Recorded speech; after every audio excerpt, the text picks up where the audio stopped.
SMK merupakan salah satu solusi yang diharapkan pemerintah untuk menyiapkan SDM yang berkualitas demi terwujudnya Indonesia Emas pada tahun 2045 saat Indonesia 100 tahun merdeka.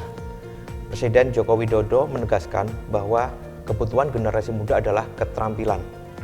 Hal ini ditunjukkan dengan keseriusan beliau untuk membuat SMK lebih maju dengan Inpres nomor 9 tahun 2016 yang mengharapkan beberapa kementerian untuk fokus mendukung program-program SMK. Salah satu Telkom School yang dikembangkan untuk menghadapi era industri 4.0 adalah SMK Telkom Sidoarjo. SMK Telkom Sidoarjo dikembangkan dengan prinsip CCP. Yang pertama adalah karakter, di mana karakter siswa-siswanya dipersiapkan untuk adaptif terhadap perkembangan dunia digital, namun tidak melupakan prinsip dan karakter yang kuat agar mereka tidak terbawa oleh arus negatif perkembangan teknologi. C yang kedua adalah konten. Artinya, kurikulum yang dibangun di dalam SMK Telkom Sidoarjo itu mengikuti perkembangan kebutuhan dunia usaha dan dunia industri.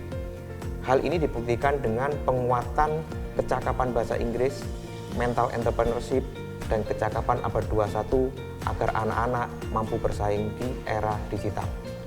Dan yang terakhir adalah P, proses, di mana proses pembelajaran yang terjadi di dalamnya seluruhnya menggunakan konsep digital dengan akses full internet, penggunaan aplikasi-aplikasi digital, sehingga hal ini sangat cocok untuk kebutuhan generasi milenial.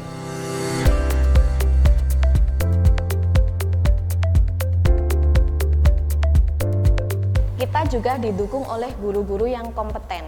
Guru-guru yang kompeten di sini maksudnya adalah guru-guru yang bidangnya memang linier, sesuai dengan mata pelajaran yang kita ajarkan, sesuai dengan jurusan yang kita miliki. Seperti dari teknik jaringan akses, kita juga memiliki guru yang langsung kita ambil dari industri telekomunikasi. Selain itu, kita juga mendatangkan para pakar atau para ahli di bidang-bidang tertentu yang memang kita ajarkan di sekolah.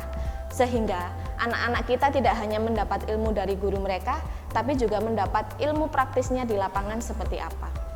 Seperti apa kelas industri itu? Jadi di kelas industri, siswa-siswa kami ditunjukkan dunia industri yang sebenarnya itu seperti apa. Dengan sistem-sistem yang berlaku di industri seperti target, budaya, masuk kerja jam berapa, pulang seperti apa, attitude-nya harus seperti apa, dan karakter-karakter yang dimiliki harus seperti apa. Itulah untuk kelas industri.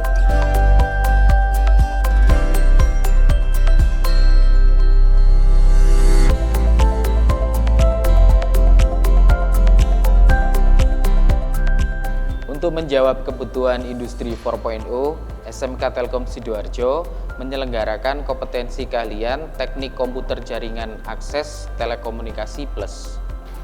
Diwujudkan dengan materi tambahan yang adaptif seperti desain grafis, coding, digital kreatif, tanpa harus meninggalkan program keahliannya, yaitu teknis fiber optik.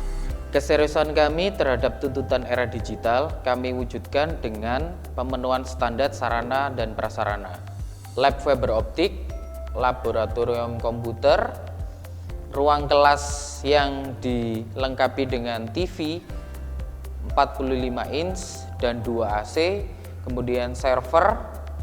Yang kelima adalah gedung yang megah, serta didukung juga dengan lapangan olahraga, yaitu lapangan voli, lapangan basket, dan lapangan upacara.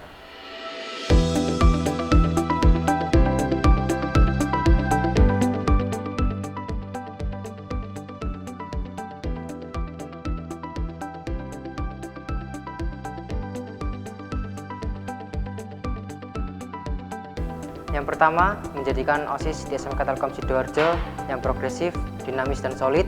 Yang kedua, menjadikan OSIS untuk menyelenggarakan kegiatan di sekolah. Yang ketiga, mempromosikan sekolah bukan hanya bangunan yang mahal, tapi dengan prestasi yang banyak.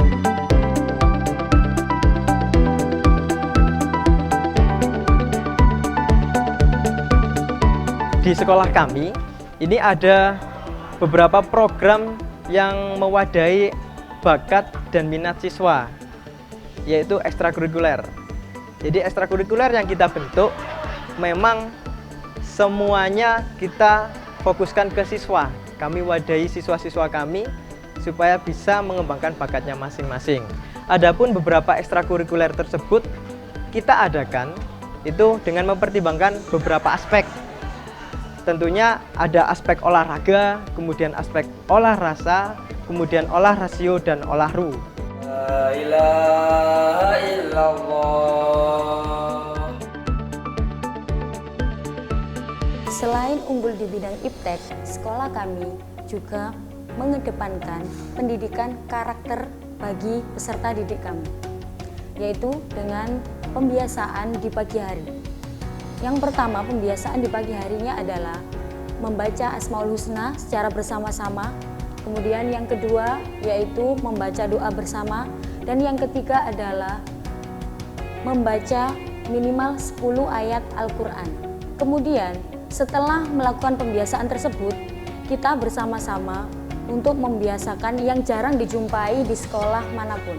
Sedekah pagi itu dilakukan setiap pagi hari sebelum kita melakukan pembelajaran.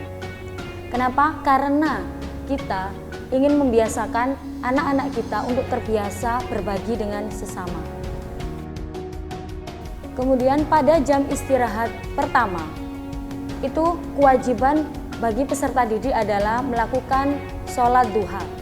Jadi sebelum mereka istirahat atau ke kantin, mereka mengupayakan untuk ke musola untuk melakukan sholat duha.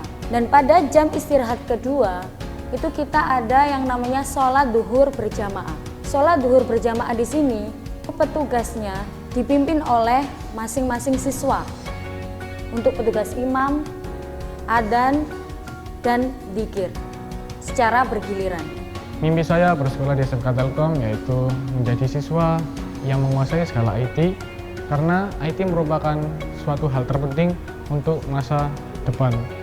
Mimpi saya setelah lulus dari SMK Telkom ini bisa meraih beasiswa di Telkom University. Perasaan saya bersekolah di sini yaitu senang karena saya mendapatkan banyak sekali pengalaman dan pembelajaran yang diajarkan berbagai guru di sini.